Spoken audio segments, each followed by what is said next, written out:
अब यो सरकारले फाइन तिर्नु परेन, त्यो नागरिकले दुःख पायो। अब यसमा चाहिँ सरकारले चाहिँ जरिवाना तिर्नुपर्छ। लाइसेन्स पनि छ, गाडी रिन्युअल पनि छ, सबै चिज छ। अब उहाँले चाहिँ सरकारको कारणले गर्दा उहाँको गाडी यहाँ फस्यो। राज्यले बाटो नबनाइदिँदा, यहाँ पुल नबनाइदिँदा चाहिँ यो चाहिँ उहाँहरूको गाडी फस्यो। प्यासेन्जरले, यत्रो प्यासेन्जरले दुःख पाए। यी प्यासेन्जरहरू कर्णाली चिसापानी जानुपर्ने प्यासेन्जर 1.5 घण्टाबाट यहीँ छन्। अब यसको क्षतिपूर्ति चाहिँ कसले दिन्छ त? यसको क्षतिपूर्ति राज्यले दिने कि नदिने?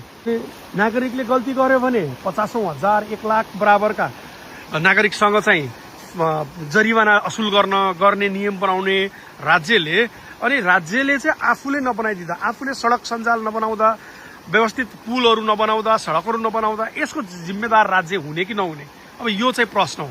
अहिलेको सरकारलाई यो प्रश्न हो नै। ट्राफिक रुल्स टाइट हुनुपर्छ। मापासे सेवन गरेर कसैले गाडी चलाउनु पर्छ, 1 लाख होइन 5 लाखै जरिवाना गराऊ।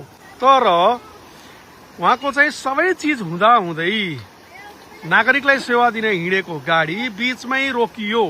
कारण केले रोकियो त? उहाँको ड्राइभिङ लाइसेन्स नभएर रोकिया होइन, गाडीको इन्सुरेन्स फेल भएर रोकिया होइन, गाडीको कर नतिरेर होइन, कि सरकारले बाटो नबनाउँदा चाहिँ यसरी चाहिँ यो गाडी यहाँ रोकिएको छ।